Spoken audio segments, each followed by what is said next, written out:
তাকে ছাড়া আমি কিভাবে থাকবো, এই একটা কথা কখনো তোমাকে ভালো থাকতে দেবে না। কেউ কারো জীবনে অপূর্ণ। এই সহজ কথাটা যতদিন তুমি না বুঝতে পারবে ততদিন তুমি ভালো থাকতে পারবে না।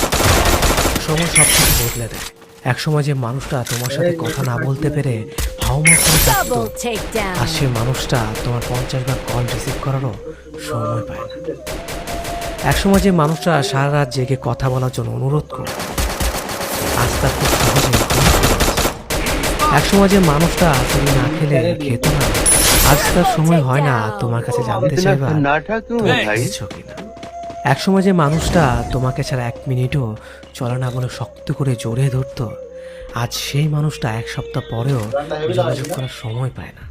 একসময় যে মানুষটা তোমার সবকিছু ভালো লাগতো, আজ সেই মানুষটার তোমার ভালো জিনিসগুলো অসহ্য লাগে। সময়ের সাথে সাথে পছন্দের মুখটা অপছন্দ হয়ে যায়, সময়ের সাথে সাথে প্রিয় মানুষটাও অপ্রিয় হয়ে যায়, সময়ের সাথে সাথে প্রিয় অভ্যাসগুলো অপ্রিয় হয়ে যায়। শুধু সময়ের সাথে সাথে ভালোবাসাটা ভুলে যাওয়া যায় না। ভালোবাসা ভুলে যাওয়ার দরকার নেই, শুধু যে মানুষটা এত সহজে বদলে গিয়ে সব স্মৃতি, কমিটমেন্ট, আবেগ, অনুভূতি, ভালোবাসা ভুলে গেল, তাকে মনে করে আর কষ্ট পাবে না। ভুলে থাকার চেষ্টা করো, দেখবে একদিন মনটা ঠিক শক্ত হয়ে যাবে। যেমন লোহাকে বারবার আগুনে পুড়িয়ে আঘাত করে করে ধারালো অস্ত্র বানানো হয়, তুমি ঠিক তেমন আঘাতে আঘাতে ধারালো অস্ত্র হয়ে যাবে। সময় সব বদলে দেবে। সেদিন আর আজকের মতো তার ফোন না পেলে মন খারাপ হবে না, সেদিন আর তার সাথে দেখা না হবার জন্য কান্না আসবে না। কারণ সে তোমাকে ঠকিয়েছে বলেই তুমি এতটা শক্ত হতে পেরেছো। সেদিন তোমাকে কেউ ভাঙতে পারবে না, কারণ পাথরে আঘাত করলে কাঁচি ভাঙবে, পাথর না। সে খুব ভালো ছিল, আমার ব্যর্থতা আমি তাকে আগলে রাখতে পারলাম। আমি কেমন ভালোবাসতাম তাকে, তার ভালো খারাপ আমি মানতে পারলাম না। ছি, আমার নিজের প্রতি খারাপ ভালো লাগা যদি আমি মেনে নিতাম, তাকেও আগলে রাখা যেত। আমি কেমন প্রেমিক ছিলাম, কখনো তার ভালো লাগার মূল্যই দিইনি। তার ভালো লাগতো কি জানেন, তার ভালো লাগতো অনেকের সাথে কথা বলতে। তার ভালো লাগতো আমাকে অপেক্ষা করিয়ে অন্যের সাথে কথা বলা। তার ভালো লাগতো আমি যেন তার রাগ ভাঙাই, আমার রাগ সে না ভাঙলেও চলবে। তার ভালো লাগতো ছেলে বন্ধুর সাথে খুব খারাপভাবে কথা বলা।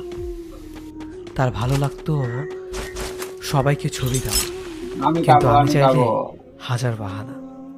তার ভালো লাগতো মিথ্যে কথা, তার ভালো লাগতো পুরনো প্রেমিকের সাথে কথা বলা। তার কিন্তু আমাকেও ভালো লাগতো, সেটাও আমি জানতাম। তার ভালো লাগতো ঘুমের নাম করে আমাকে এড়িয়ে যাওয়া। তার ভালো লাগতো আমাকে কষ্ট দেওয়া। আমি তার এসব ভালো লাগা মেনে নিতে পারলাম না। আমি কেমন প্রেমিক ছিলাম, এই জন্যই তো তাকে আগলে রাখতে পারলাম। আসলে তার ভালো লাগার যে আমি মূল্যই দিইনি। মানুষের ভালো লাগাকে প্রাধান্য দেওয়া লাগে, না হয় সম্পর্ক টিকে না। সম্পর্কে শুধুমাত্র একজনের ভালো লাগার জন্যই অন্য আরেকজন অন্ধের মতো ভালোবেসে হারিয়ে ফেলেছি আমি আমার ভালোবাসা। সত্যি সে ভালো ছিল। আমি আজও নীরবে বসে চোখে জল ফেলি। আমাকে তুমি বুঝতে পারোনি, হয়তো বোঝার চেষ্টা করনি বলে আমাকে তুমি বুঝতে পারোনি। আমার কলিজার প্রতিটা পৃষ্ঠায় এক একটা মহাকাব্য রচনা করে চলেছে, একটা 12 জন্য তুমি পড়ে দেখোনি। তবে আমাকে দাও ভালোবাসা কি আমার প্রতি তোমার করুণা ছিল? আমি তো তোমাকে মন থেকে ভালোবেসেছিলাম, আজও তোমাকে সত্যিকারের ভালোবাসি। আমার ভালোবাসাতে কোনো খাত নেই, তোমাকে সত্যিকারের অর্থে আমার ভালোবাসার রাজ্যের রানী করেছিলাম। সব কিছু করো কেন, কেন এভাবে আমার থেকে দূরে চলে গেলে? সবটুকু জানতে কতটা পাগলের মতো তোমাকে ভালোবেসেছি। হায়রে দুনিয়া, এই পৃথিবীতে সত্যিকারের ভালোবাসার কোনো দামই নেই। তোমার তো ভালোবাসাগুলো অভিনয় ছিল, তাই না? কি দোষ করেছিলাম বলো তো?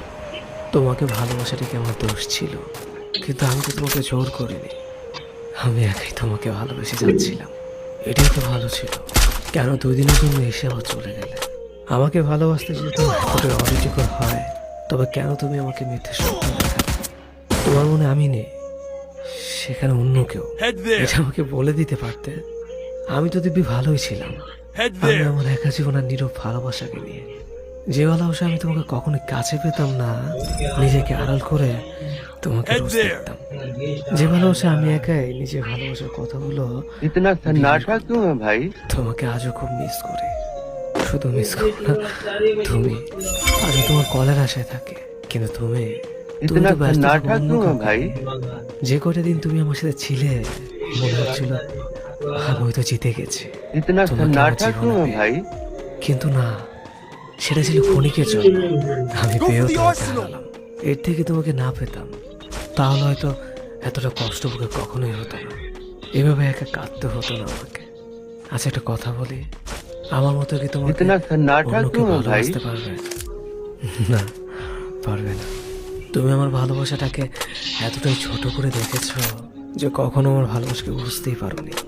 শেষবারের মতো একটা কথা বলবো, কে তোমাকে আমার থেকে এত বেশি ভালোবাসে? কার জন্য তুমি আমাকে এভাবে কষ্ট দিচ্ছ? সুখে থাকো তুমি তাকে নিয়ে, আমি না হয় একাই তোমাকে ভালোবাসবো। সম্পর্ক যখন শুরু হয় তখন আমরা ভীষণ রকমের কেয়ারিং থাকি। সকালে ব্রেকফাস্ট থেকে ডিনার পর্যন্ত একজন অপরজনের খাবারের কথা মনে করিয়ে দেয়। ব্যাপারটা এমন না যে আমি তাকে খেতে না বললে সে খাবে না। ব্যাপারটা হলো সম্পর্কের শুরুর দিকে কেয়ার নেওয়া এবং কেয়ার পাওয়া দুটো বিষয় আমরা ভীষণ রকমের তৃপ্ত করি। ঘন্টায় 3 বার ফোন দেওয়া, দিন শেষে প্রিয় মানুষের সাথে ঘন্টা পর ঘন্টা কথা বলা, একজন অসুস্থ হলে আরেকজনের দুশ্চিন্তা হওয়া, সব কিছুই একটু অন্য রকমের থাকে। মাঝে মাঝে মনে হয় মানুষটাকে ভালোবাসার জন্য এক জীবন যথেষ্ট না। এরপর অল্প অল্প করে সম্পর্কের ডেফিনেশন বদলাতে শুরু করে। কেয়ারিং মানুষগুলো ড্যাম কেয়ার হয়ে যায়, প্রিয় মুখ মুখস্থ হয়ে যায়। রাত জেগে কথা বলা মানুষটা মধ্যরাতে ঘুমাতে শুরু করে। একজনের অসুস্থ হওয়ার ব্যাপারটা আরেকজনের কাছে স্বাভাবিক হতে শুরু করে। প্রচণ্ড জ্বরের ঘরে যে বিপরীত মানুষটা একসময় মাথায় হাত বোলানোর কথা বলতো, সম্পর্কের বয়স বেড়ে গেলে সেই মানুষটা একটা না পেয়ে এক্সট্রা খেয়ে ঘুমিয়ে যাওয়ার কথা বলে। টিপ পড়লে তোমাকে কি যে সুন্দর লাগে বলা প্রেমিক একসময় চোখের নিচে পড়ে যাওয়া কালিরও খেয়াল করে না। আমরা বেরিয়ে আসতে শুরু করি একটা ফ্যান্টাসির জগৎ থেকে। তারপর একদিন আর সব কিছু আগের মতো চলতে থাকে না, সব কেমন এলোমেলো লাগে। মানুষটা অভ্যাস হয়ে গেলেও একসময় মানুষটাকে আর আপন লাগে। হৃৎপিণ্ড ভর্তি ভালোবাসা মরে গিয়ে যেখানে অভিযোগ ঢুকতে শুরু করে। ইনসোমিনিয়া ঝাপটে ধরে সমস্ত শহরটাকে। আমরা আশ্রয়হীন থাকতে পারি না, সবসময় একটা আশ্রয় দরকার হয় আমাদের। তারপর আমরা দূরে যেতে শুরু করি, একটা নিরাপদ আশ্রয় খুঁজে, একটু প্রেম খুঁজে, একটু কেয়ারিং চাই। মাঝে মাঝে দূরে চলে যেতে হয়, দূরে চলে যাওয়াটা জরুরি। দূরত্ব সৃষ্টি না হলে মানুষগুলোকে গুরুত্ব বোঝানো যায় না। মাঝে মাঝে নিজেকে আড়াল করে মানুষগুলোকে টের পাইয়ে দিতে হয় বুকে কতটা গভীর কষ্ট জমে গেলে মানুষ দূরে চলে যায়। জীবনে হুট করে নতুন কাউকে মনে জায়গা দেওয়ার আগে একবার হলেও পুরনো সে মানুষটার কথা ভেবে নিই, যাকে মনে জায়গা দিয়ে তুমি নির্মমভাবে চলেছিলে। তখনই তো তুমি ঠিক আড্ডা বুঝতে পারো প্রতারক মানুষটার করা অভিনয়টা, যার কারণে মানুষটার কথার মায়া জালে তুমি আটকে গিয়ে। কিন্তু এখনো যদি সেই একইভাবে প্রতারিত হও, তাহলে তুমি এখনো বোকাই আছো। যে ভালোবাসতে চায় তাকেই যে ভালোবাসতে হবে এমনটা কোথাও লেখা নেই।